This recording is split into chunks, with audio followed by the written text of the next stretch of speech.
Mislim,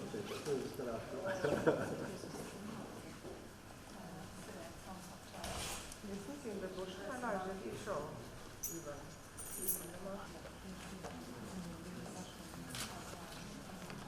Dragi Šoštan, na novinarski konferenci, na kateri bosta direktor družbe dr. Matjaž Eberlinc in direktor projekta Bila aktualna dogajanja. Pa predajam besedo kar gospodu Eberlincu. Hvala lepa. Spoštovani kolegi, spoštovane kolegice, hvala na odzivu na to novinarsko konferenco, ki je bila že v prejšnjem tednu planirana pa odložena iz vsem znanih razlogov.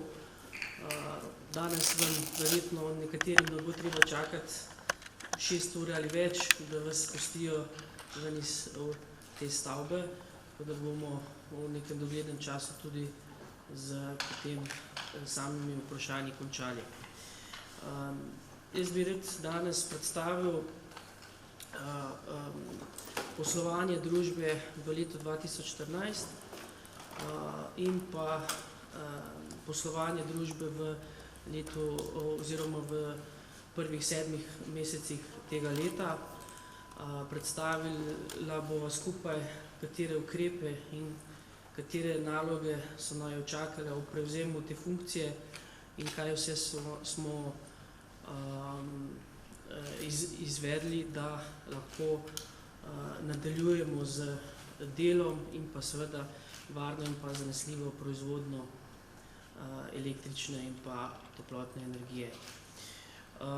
Torej, če gremo najprej na leto 2014, letno poročilo smo zaključili, dobili smo mnenje revizorja in sedaj gre letno poročilo na organe sprejemanja in pa odločanja, torej družbenika. Če povzamem nekaj ključnih poudarkov poslovanja v lanskem letu, nekaj smo vam predstavljali že na prejšnji novinarski konferenci v mesecu februarju, pa če zgolj povzamem, proizvodnje je bilo za 2,8 teravatne ure, kar je približno minus 21%. Posledično je to predvsem zaradi dobre hidrologije, težav pri izkopu premoga in pa seveda prilagajanje vročim zagonskim preizkusom bloka 6, ko smo morali temu tudi prilagajati proizvodnjo blokov 4 in 5. Vsega skupaj smo imeli 191 milijonov prihodkov, kar je približno 24% manj, kot je bilo načrtovano v poslovnem načrtu za 2014. Družba izkazuje negativni poslovni izid, ta znaša 27 milijonov, kar je več, kot je bilo načrtovano. Poleg tega poslovnega izida pa je k negativnemu poslovnemu izidu prinesla tudi slabitev sredstev, tako da je približno 30% zapada na samo poslovanje, 70% pa je slabitev osnovnih sredstev, kar približno znaša še dodatnih 62 milijonov evrov k celotni izgubi. Ob koncu leta je družba TEŠ zaposlovala 439 zaposlenih. Iz naslova toplotne energije smo ustvarili 3 milijone 350 tisoč evrov prihodkov. Za odškodnine lokalnim skupnostim smo namenili v skladu z podpisanimi sporazumi nekje 3 milijone 450 tisoč evrov. Vsega skupaj smo namenili preko dobaviteljem, preko odškodnin, preko sponzorstva donacij malo manj kot 32 milijonov evrov, ki so ostali v lokalni skupnosti v letu 2014. No, če gremo naprej na letošnje leto, v prvih 7 mesecih je pa bilo seveda ob prevzemu funkcije v lanskem novembru sprejeti in pa pripraviti ključne strateške dokumente, ki bodo začrtali pot poslovanja družbe v naslednjih 5 oziroma do leta 2030, pa če želite do konca obratovalne dobe bloka 6, ki izhaja iz NIP 6. Družbenik je sprejel poslovni načrt za leto 2015 13. januarja letos in takrat smo imeli osnovo, da lahko začrtamo tudi nadaljne aktivnosti vezane za potrebe investicijskih vlaganj in pa seveda zaključevanje bloka 6 v letošnjem letu.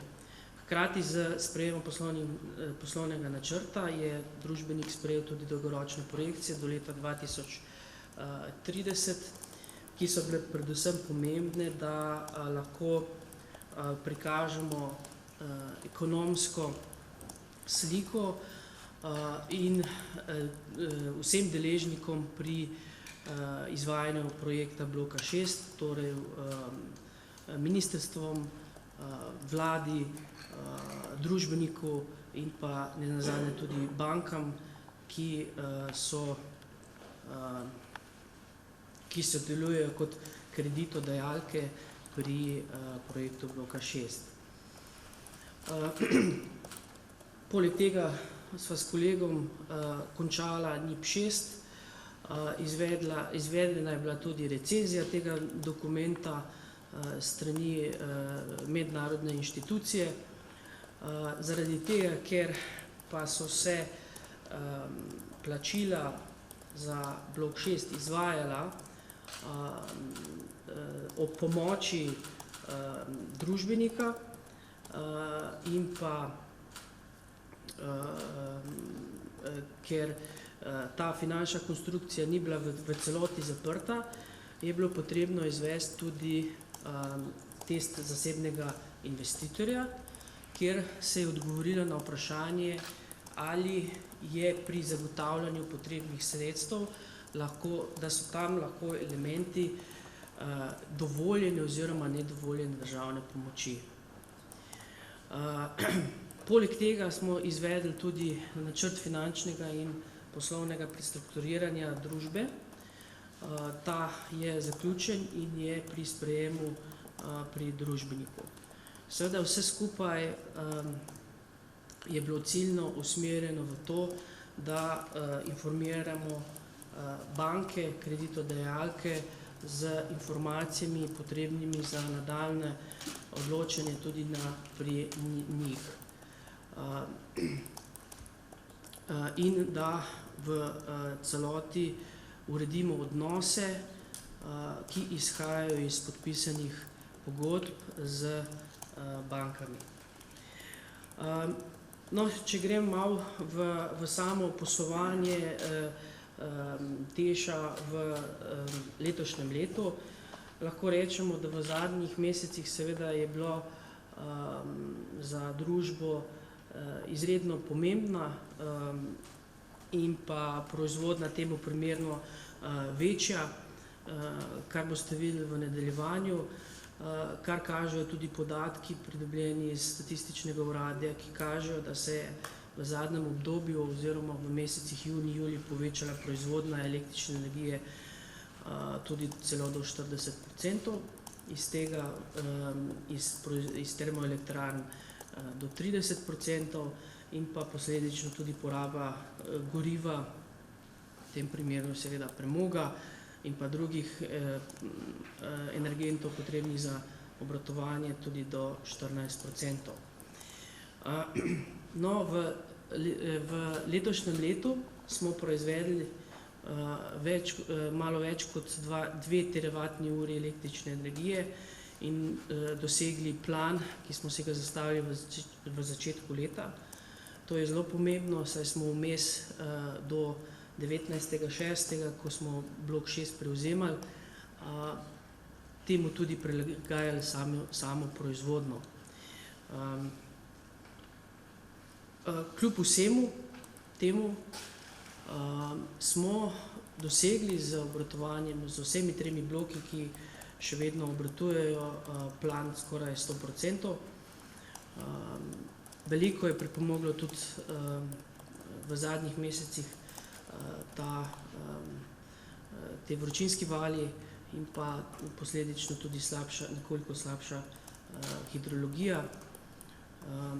In s tem posledično tudi naša rekordna proizvodnja v mesecu juliju, ko sta obratovala bloka 4 in pa 6 na praktično cel dan na polni moči, razen v nekaj urah nočnega obratovanja, ko sta bila na minimumu. TEŠ je s tem v mesecu juliju dosegel rekordno proizvodnjo v vsej svoji zgodovini na mesečnem nivoju. V juliju smo proizvedli 443 gigavatnih ur električne energije, kar znaša nekje 144% mesečnega plana, takšnega, kot smo imeli na načrtovanega. K temu smo imeli 74 milijonov evrov prihodkov, kar je 39% našega plana, pri čemer tukaj blok 6 še ni bil upoštevan. Do 19.6. je bil blok 6 v fazi testiran in kot investicija, zato smo do 19.6., ko je prišlo do prevzema in pa posledično tudi aktivacije, prihodke in pa odhodke spremljali za posamezen profitni center posebej. Zaradi nizkih cen električne energije je naš poslovni zid negativen, kljub spodbudnim besedam na prejšnjem slajdu. Smo pa z pospešeno optimizacijo proizvodnega in delovnega procesa uspeli nekoliko zmanjšati, približno za 8% ta izguba. Glede na to, da gre za oceno, so številke ta trenutek še je težko govoriti o njih, zato se bom omejil zgolj vam bom podal zgolj te informacije, ki sem jih navedel tudi na samem slajdu. No, izhajajoč iz sprejetja vseh strateških dokumentov, ki sem jih predhodno navajal, je izhajala tudi strani družbenika HSE sprejeta sklepom dokapitalizacija 30.6.2015 v znesku 248 milijonov. Naš kapital se je s tem posledično povečal. Seveda je šlo to vse na račun izgradnje bloka 6 in pa plačila vseh obveznosti do dobaviteljev, ki so izhajale v letih 2013, 2014 in pa do junija 2015. Hkrati z sprejetjem teh dokumentov smo zaprli finančno konstrukcijo za 2015 in pa tudi za blok 6. S tem, da seveda to ne pomeni, da pa lahko zdaj z nekimi normalnimi koraki nadaljujemo, stremeti moramo k sami optimizaciji, kar se ves čas izvaja in ukrepi, ki jih izvajamo, že kažejo neke obrise, da bi lahko dosegli naš plan do konca leta. Zdaj se izvaja ocena do konca leta, kakšen bomo imeli rezultat. Pričakujem pa, da bo nekje na nivoju, kot smo si ga zastavili, ali celo nekoliko boljši. No, do 30.6. smo imeli v družbi 412 zaposlenih, kar je 6% manj od začetka leta. Do konca leta je plan, da bomo po vsej verjetnosti imeli 10% manj zaposlenih, kot smo jih imeli v začetku leta. S tem, da vsi odhodi so do sedaj bili izvedeni sporazumno in tako tudi v letošnjem letu pričakujemo nadaljevanje tega zmanjševanja. Zaradi izhajanja vseh teh sprememb, ki se izvajajo v družbi, prehoda bloka 6 kot del organizacijske sheme, smo ta trenutek pri 179 zaposlenih, ki se na različnih nivojih, na različnih organizacijskih enotah interno usposablja, kjer ekipe, ki so bile prej recimo na bloku 3, kot veste, v lanskem letu septembra zaustavljenem, jih usposabljamo in za delo na drugih dveh, to se pravi bloku 5 in pa bloku 6. S tem ukrepom nadaljujemo tudi z spremembami organizacije in sistemizacije. Ena v letošnjem letu je bila že izvedena in je v veljavi od 10. januarja. S tem, da smo v fazi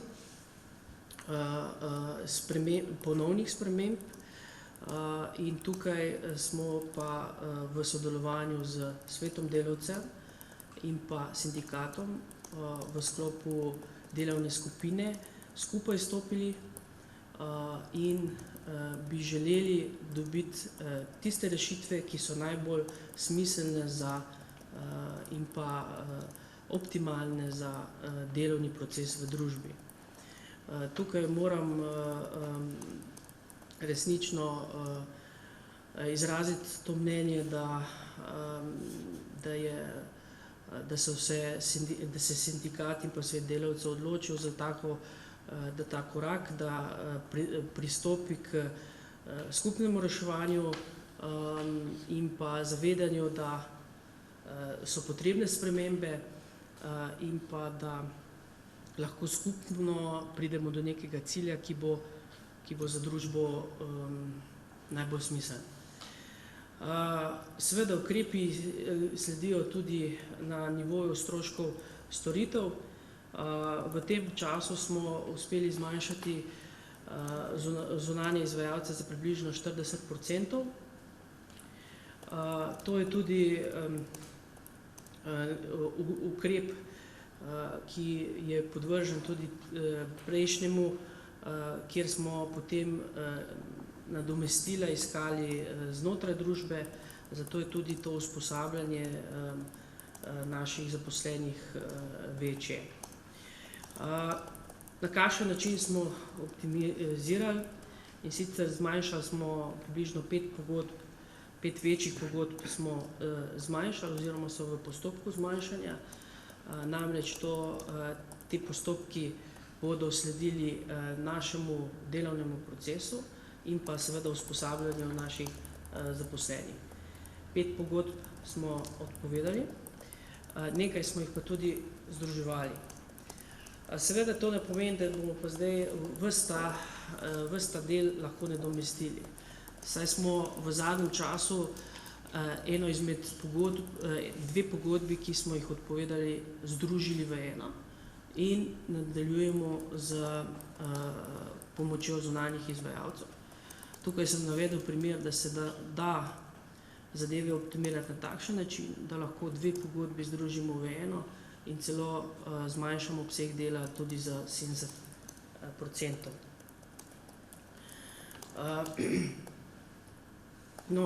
Zelo pomembna aktivnost, ki pa mogoče v tem trenutku malo stagnira, je samo dezinvestiranje. sicer v teku je prodaja stanovanj, vendar v letošnjem letu, kot veste, je bilo potrebno izdelati energetske izkaznice za posamezne stanovanja, ki se prodajajo. Zato smo šele v mesecu juniju začeli postopke prodaje nekaterih izmed stanovanj. Prodajamo tudi deleže v pridruženih družbah skupaj z ostalimi družbeniki in pa seveda stikališča. Stikališča je tudi v našem planu, da se odprodajo, pri čemer je bilo potrebno počakati na uredbo v skladu z energetskim zakonom, kjer naj bi 110 kV stikališče prodali našemu sistemskemu operaterju prenosnega omrežja. No, veliko je bilo v tem obdobju tudi že po medijih govora o naši prihodnosti, o tem, kaj bomo, kakšne tehnične rešitve se bodo odvijale po posameznih blokih. Ampak tukaj ne gre za nič novega. Ob sami primopredaji teh postopkov praktično niso bili pripeljani do te faze, da bi lahko rekli, da je odločitev o sami investiciji že sprejeta. Postopki so pač vodeni tako, da je treba pridobiti vsa soglasja. Postopki so vodeni tako, da je potrebno dobiti finančna sredstva.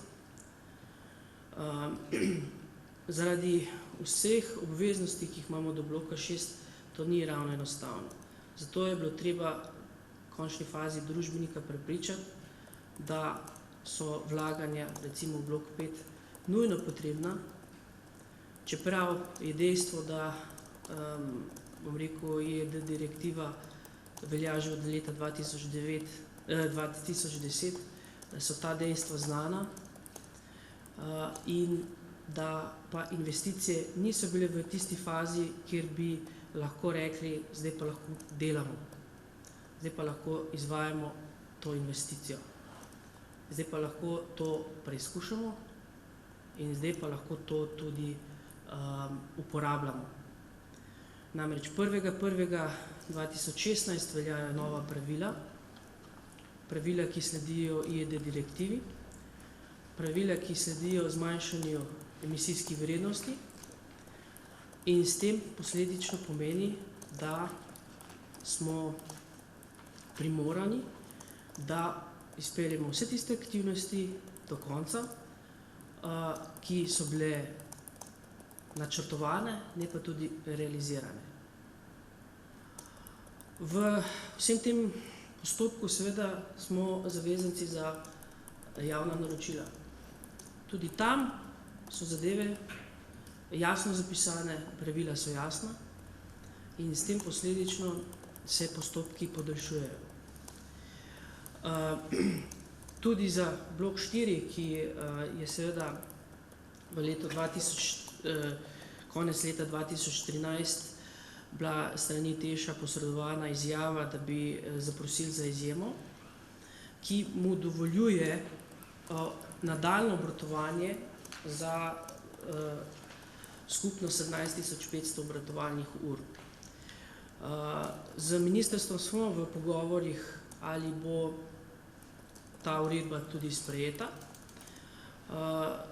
do konca leta in pričakujemo, vsaj iz našega stališča, da bi lahko to tudi realizirali oziroma da bi lahko ministrstvo to do konca leta realiziralo. V našem portfelju seveda sta tudi dve plinski turbini. Mi smo v letošnjem letu šli v realizacijo investicije na plinski turbini 1, da jo lahko koristimo za potrebe terciarne rezerve, tako kot do sedaj na plinski turbini 2.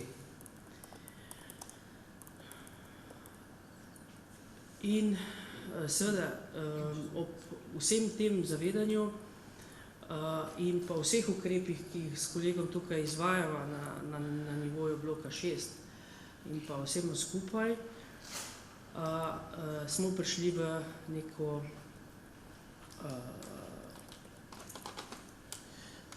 stanje, ko je potrebno zadeve realizirati. Tukaj smo podvrženi, kot sem prej že omenil, posameznim postopkom in pa seveda dobaviteljem, ki bodo dobavljali posamezne komponente za investicije. Cilj nam je, da bomo v prihodnje blok 5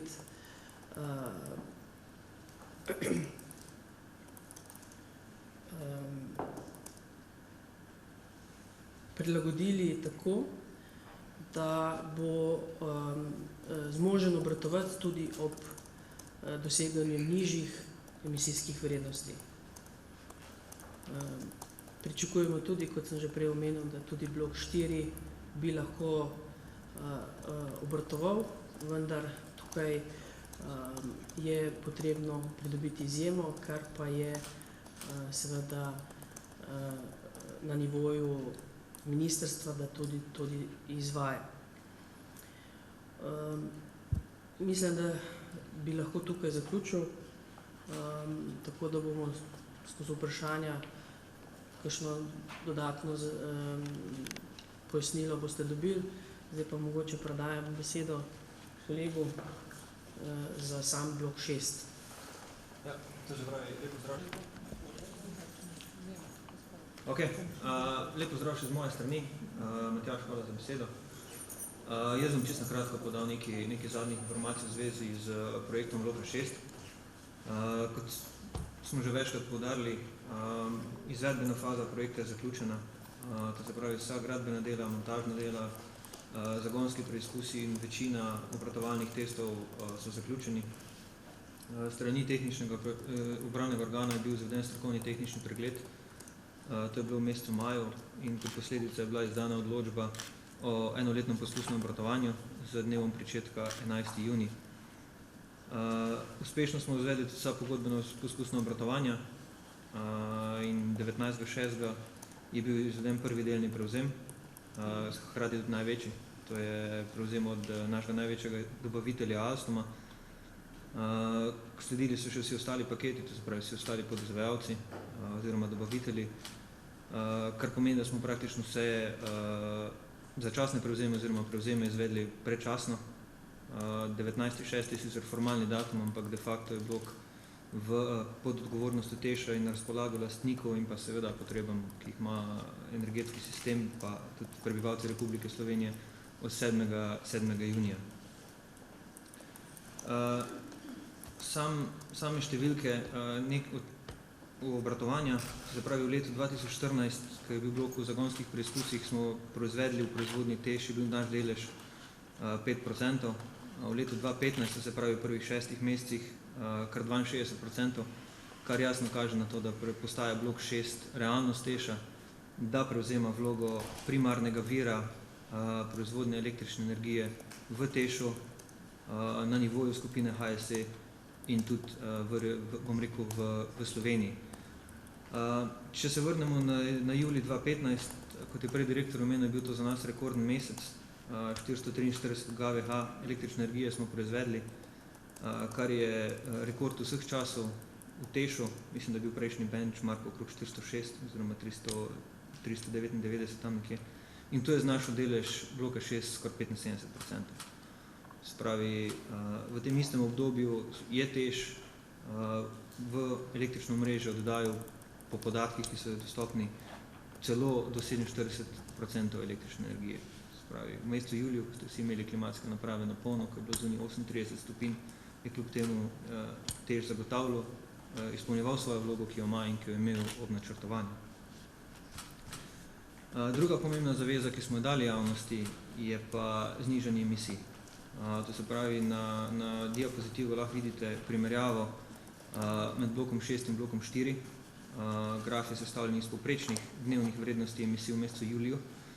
Spravi, če pogledate blok 4, je to temnomodra in pa oranžna krivulja, temnomodra za dušikove okside in pa oranžna za žveplove okside, pri čemer se gibljajo dnevne vrednosti poprečne 436 za dušikove okside in okrog 225 za žveplove okside. In če zdaj to krivuljo primerjate z krivuljami bloka 6, to se pravi svetlo-modro in rdečo, vidite, da so znatno nižje.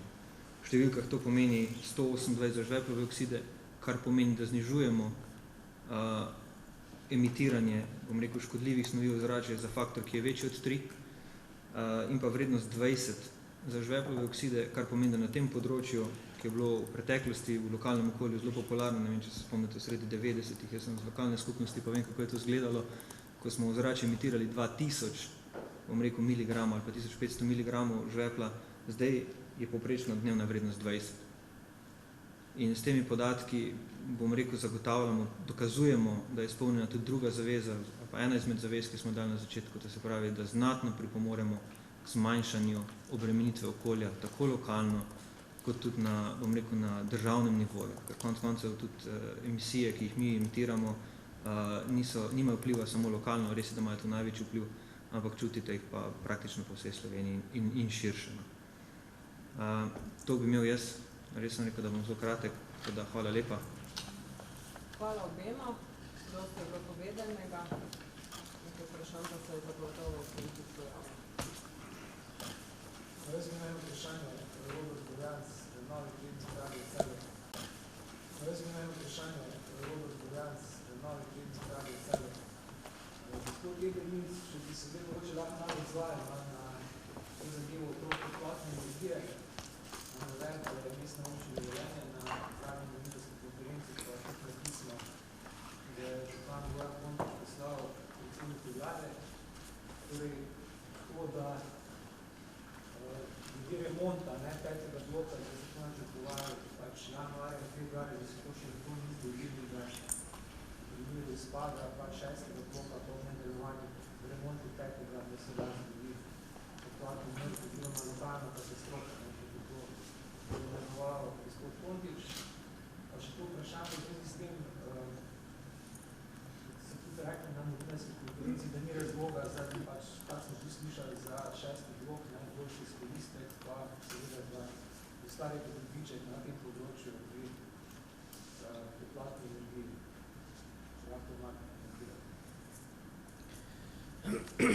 Ja, moram reči, da glede pisanja župana gospoda Kontiča, predsedniku vlade, sem bil informiran z strani vas medijev.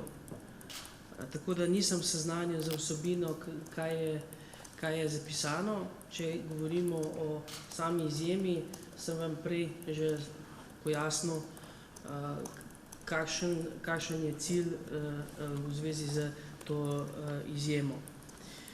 Kar se tiče remonta bloka 5, je zadeva jasna. S 1.1.2016 blok 5 pod trenutnimi pogoji ne more obratovati. Emisije, ki jih emitira blok 5, bodo previsoke. To je bilo jasno, znano že z uvedbo JED direktive. Investicije so bile planirane, vendar ne realizirane. In ko sva medva prevzela postopke, sva praktično začela od pridobivanja ustreznih soglasij. Urediti je bilo treba tudi zaprtje finančne konstrukcije za ta del. Namreč investicijska vlaganja niso tako majhna, da bi lahko enostavno prepričali lastnika, da to potrebujemo. Potem smo pa podvrženi postopkom, kot sem že prej omenil. Kar se tiče pa cene, je pa že sama pogodba odprta zadnjih 6 let. Veste, da zadnji aneks je bil podpisan leta 2009. Kaj se je dogajalo v mestnem času težko komentiram, zakaj se te zadeve niso prej uredile. Sami pa veste, vsaj nekateri, da so moji predhodniki zadevo skušali urediti že v lanskem letu, podali predlog nove pogodbe za novo ceno, vendar je bil ta zavrnjen. Kar se tiče pa cene, je pa postavljena tako, kot izhaja iz določitve oziroma metodologije, ki jo je sprejel svet Agencije za energijo.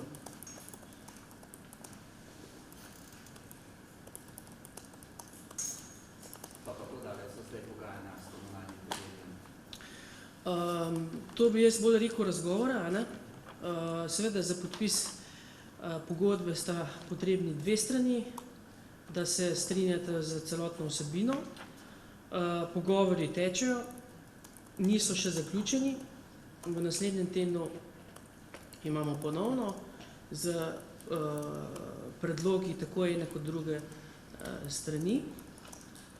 In tako se bo tudi nadaljevalo, dokler ne pridemo do zaključka.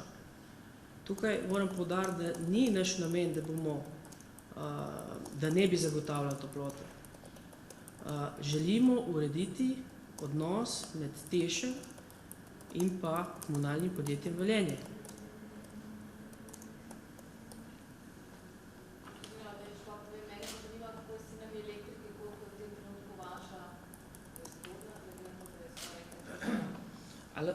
A lahko malo bolj na glas, ker...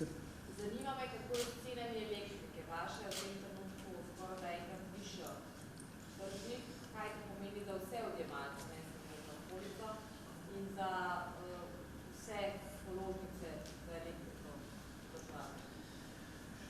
Mi imamo, to se pravi, mi celotno proizvodno prodamo našemu edinemu lastniku, to se pravi holdingu, in tam naprej proda na trgu to elektriko, to mix, ki ga proizvajajo družbe v skupini HSE.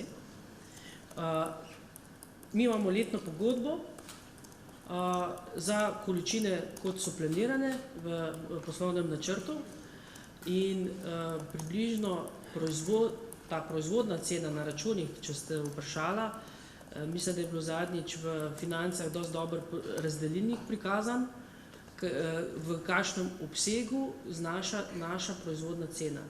Mislim, da je govora nekje o 30%. Za primerjavo, proizvodna cena v Nemčiji znaša zgolj 10% računa, ki ga dobijo odjemalci na računu.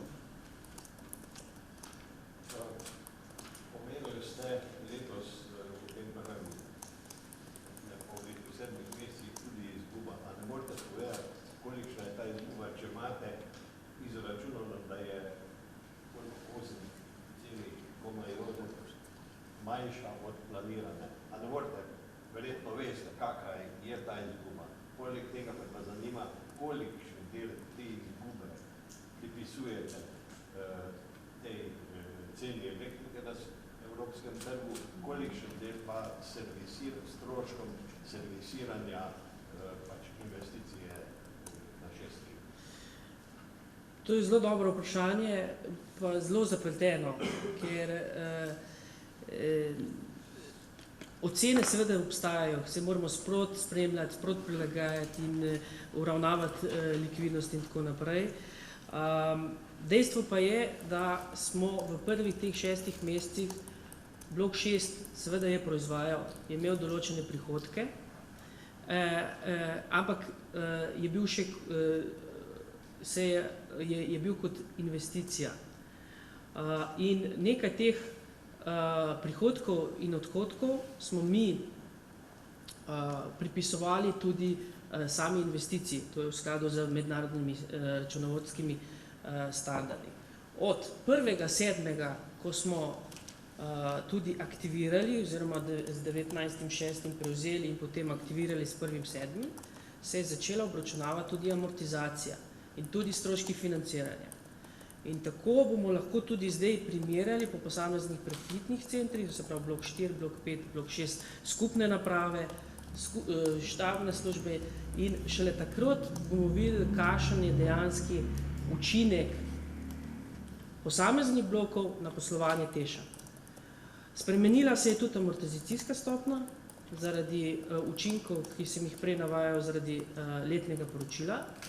In težko zdaj govorim o številkah, ker grejo za ocene, ki se lahko pa še spremenijo. Ne morete povedati, kakšna je ta izguba, če pa ste rekli, očitno jo poznate, če ste napisali, da je 8, ne vem koliko procentov nižja od načrtovane. Pa vse to povejte, kako ste to načrtovali, pa bomo mi 8%.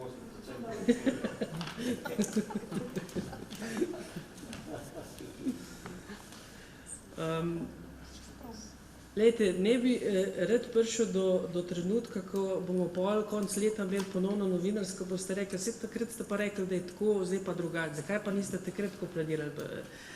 Dejstvo je, da gre za medletno oceno na trenutno znana dejstva, ki pa lahko prinesejo še določene spremembe.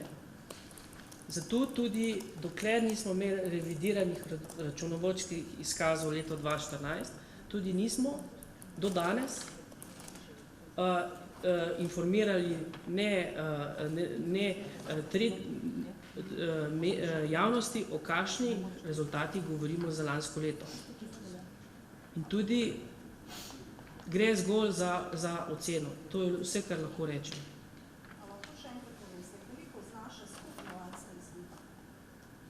27 milijonov iz poslovanja in 62 zaradi slabitve osnovnih sredstev.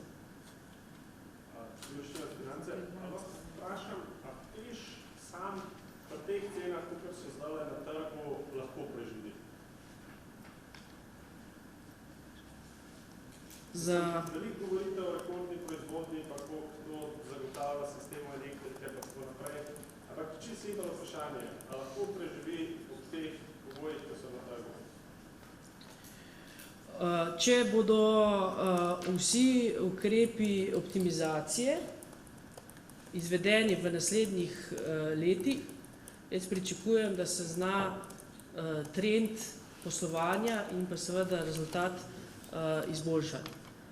Smo pa v nekem obdobju, ki iz naslova proizvodne elektrike iz konvencionalnih virov ne v najboljših časih, predvsem tudi iz naslova, ker smo prevzemali blok 6 v tem obdobju. Optimizacija je ena stvar, ampak cena na trgu je za vas, mislim, da najbolj pomembna. Vi tudi v zadnjem NIP-u, če se prav spomnim, predvidevate, da bo Teš posloval z izgubo do leta 2020, potem ne bi šlo na boljš.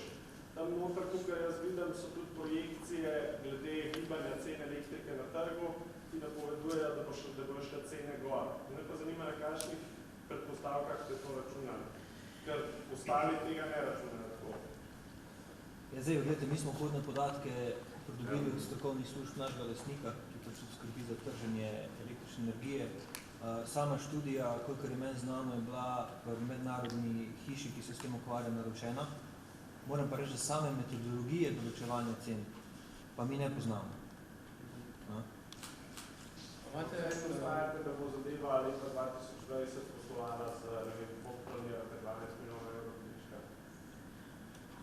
Glejte, take so projekcije, tako nakazujejo in seveda je pa tudi same projekcije na nekih temeljih se je treba operirati, nismo pa mi tisti kreator te cene na trgu. Zato, kot je kolega omenil, smo dali to preveriti, oziroma kolegi na holdingu so to preverjali pri tistih, ki to lahko napovedujejo. Ker napovedovanje neke cene na trgu je izrazito težko, bi jaz rekel. Mi že lahko vemo, kakšna je recimo naša cena in tako naprej, ker vemo, kakšni so stroški, ampak to za nazaj, kakšni bodo pa naprej, pa lahko zgolj predvidevamo, ker je tudi odvisno, kakšna bo proizvodnja. Mi seveda planiramo, da bomo proizvajali tako, kot smo si zastavili.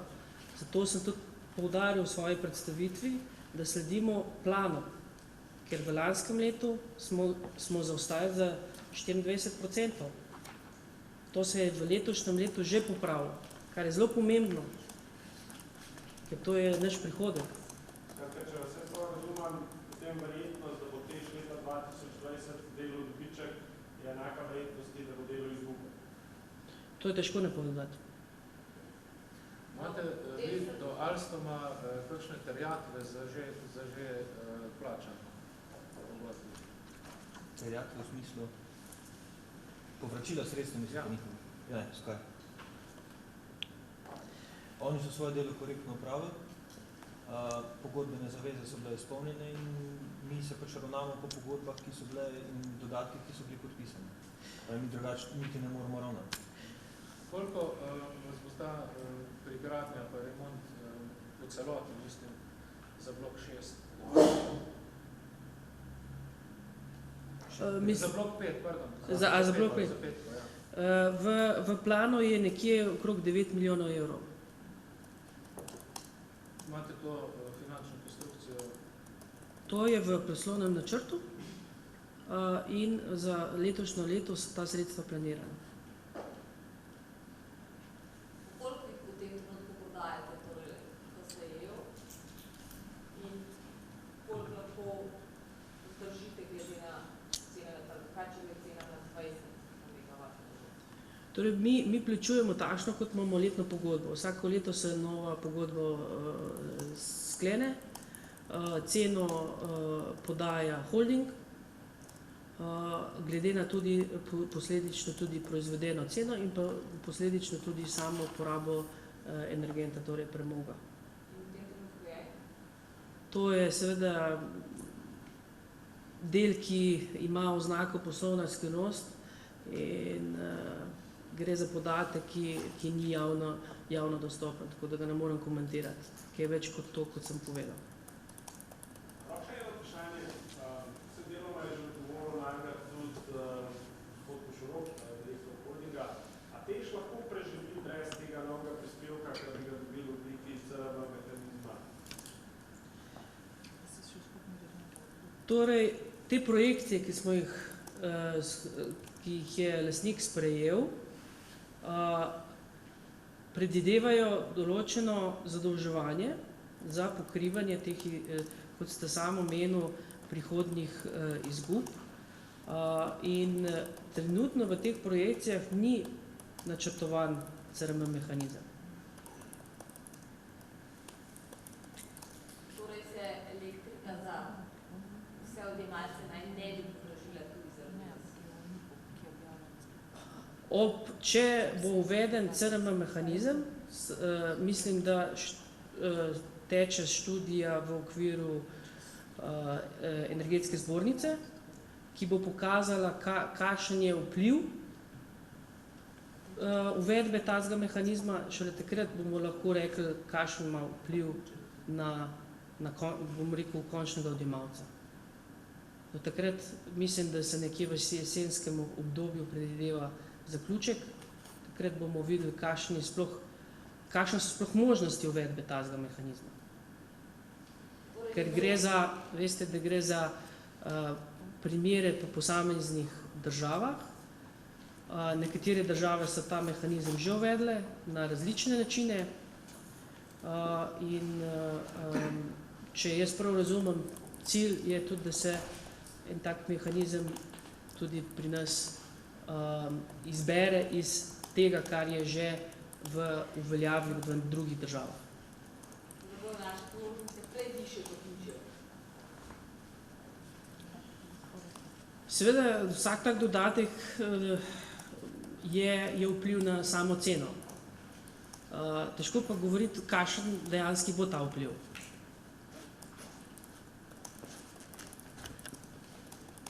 Še kakšno vprašanje? Trenutno vezana na 400 kV omrežje. In v skladu s podeljenim soglasjem strani Litve se je TEŠ odločil, da preveže blok 5 na 200 kV omrežje. Tako da bosta lahko potem obratovala, če želite, hkrati oba bloka na polni moči.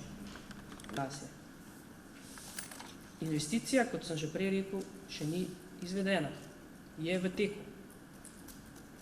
Pridobljeni so bili ustrezna soglasja, za ta del smo zagotovili sredstva.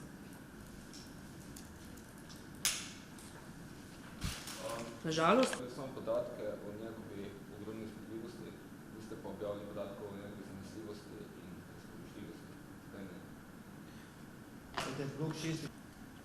Običajno je, da se za te vrstne objekte, bom rekel, šele po pridobitvi uporabnega dovoljenja začnejo ti podatki beležiti. Mi smo imeli spomladi eno težavo na pomožni opremi, o tem je tudi bilo precej napisanega v medijih, in zdaj to težavo saniramo, upamo, da bo, oziroma načrtujemo, da bo šel blok v omrežje v ponedeljek, to je 17. avgusta ob 6. zjutraj. Je zdaj že dokončna vrednost investicije T6 znana in ali se lahko še kaj podraži glede na? Leta, investicija je praktično zaključena, projekt se ne bo podražil in bo cenejši, kot je bilo predvideno. Dajte spomniti, koliko je bil predviden? Milijardo 400. Imam še skršinskih dokumenti, ki se delajo v projekte na blok 4, ne možete uporabiti tako imenovan pustni blok 6. Kar se tiče morebitnih tehničnih rešitev na plinskih turbinah, tudi o tem razmišljamo. Ravno danes se odpravljamo poiskati ustrezne rešitve s kolegi iz tehnike, da bi raziskali tudi te opcije. Poleg vseh teh, kar smo naprej navedli, blok 4, blok 5 in pa hkrati plinske, na vseh delamo in na vseh iščemo ustrezne rešitve, da bomo zagotavljali in pa bili v skladu z vsemi sprejetimi dokumenti in pa soglasji. Še kakšno vprašanje? Še eno vprašanje. Zdaj, če se vrnem, prej pri toplotni energije še tole, pri tem motene oskrbe. Zdaj drži, da je bilo najprej v tej novi pogodbi navedeno, da ta motena oskrbe traja 72 ur, da ste pa zdaj prišli z vaše strani na ta približevalni predlog 12 ur, da je to še vedno preveč za komunalno podjetje, ki vztraja na 6 urah. Zato zdaj taka razlika, za to malo komentirate. Pa še tole, če mogoče tudi zdaj še že kaj vejo kakve izsledki v tem, kaj se dogaja v rešni teh državnih kakšnih informacij. Ja, tako kot je tam kolega že prej vprašal, pogovori so v teku. Vsem, kar se pogovarjamo o predlogih, tako ene strani kot druge. In jaz trenutno ne morem komentirati, katera je tista, ali je to 72 ali je to 12 ur ali kakorkoli ste že omenjal. Dejstvo je, da do dogovora še ni prišlo. To so pogovori in predlogi. Kar se tiče pa pisma, pismo je bilo predano policiji, bilo je dano naznanilo v skladu z zakonom. Lahko vam le povem, da tista pošiljka, ki je bila odprta, je vsebovala belo-zelen prah z papirjem, z nekim dopisom, z navedbo, da gre za grozilno pismo in napisano na pisalni stroj. In vsebinsko, tisto, kar sem uspel preveriti, ker pa smo zadeve predali policiji, da gre v smeri ogrevanja. Če vprašanj ni več, se vam zahvaljujem. Tam še dve pozdravljamo.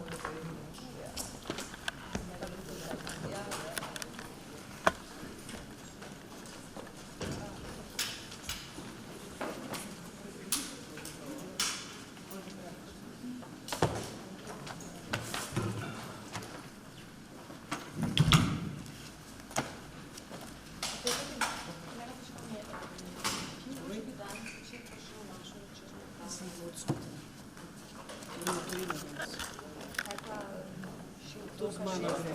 Aha, obalva gre. Ja. Tako da začel vas ni več. Ne, zdaj greva, takoj. Hvala.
Živijo. Evo, lahko. Gospod župan, s podpisom tele pogodbe nekako posredno uresničujete obljubo, ki ste jo dali nekoliko starejši populaciji v občini Šoštanj. Z izgradnjo igrišča bodo dobili tisto, kar jim je bilo morda, če tako rečeva, oduzeto. Ja, tako je. V občini Šoštanj se vedno potrudimo, da če kje moramo porušiti kakšno staro igrišče ali star športni objekt, ga želimo tudi nadomestiti z novim. No in en tak primer je bil tudi tale mivka, mislim, odbojka na mivki, ki je bila pri zdravstvenem domu, pa ulična košarka, ki bo zdaj v tem projektu. Skratka, želimo v tem prostoru, ki je na občinski zemlji, to je ob Trisimirjevem otroškem igrišču, zgraditi športni park. In ta športni park naj bi zajemal ulično košarko, potem odbojko na mivki, imamo za starejšo populacijo dvostezno balinišče, rusko kegljišče, nekaj poti, potem te klopce in pa tudi del neke plezalne stene za otroke. Namreč ta športni park Tresimir, kot ga imenujemo, ne bi bil na razpolago skoraj vsem generacijam. In tu predvidevamo, da se bojo družili tako otroci, tako starejši, tako srednja generacija. In to je tudi naš namen. In kot sem rekel, upokojenci so bili nekje omejeni v samem Šoštanju, utesnjeni in tule zdaj, ko bodo prišli do novega igrišča, bo res lahko njihova dejavnost zaživela. Kajti vemo, da so upokojenci zelo aktivni in si želijo, da so čim več v takem prostoru, kot je ta. Moram poudariti, da ta prostor je res lep in jaz upam, da s podpisom današnje pogodbe, ki zavezuje Nivik, ki je bil izbran kot izvajalec, da konča ta športni park do 20. septembra. Jaz zaupam temu podjetju in jim želim tudi čim več lepih dni, da bodo to dokončali. Sam projekt je vreden 335 tisoč, od tega moram povedati, da smo dobili 43 tisoč evrov od ministrstva, 85 tisoč smo pa dobili od Fundacije za šport. Tako da na občinskem proračunu naš strošek je okrog 205 tisoč, plus tisti nadzori, varnost pri delu, kar pa spada vse k tisti osnovni gradnji. To pomeni, hvala lepa, ko bo občina. Pa še nekaj manjših tam, po 80 tisoč.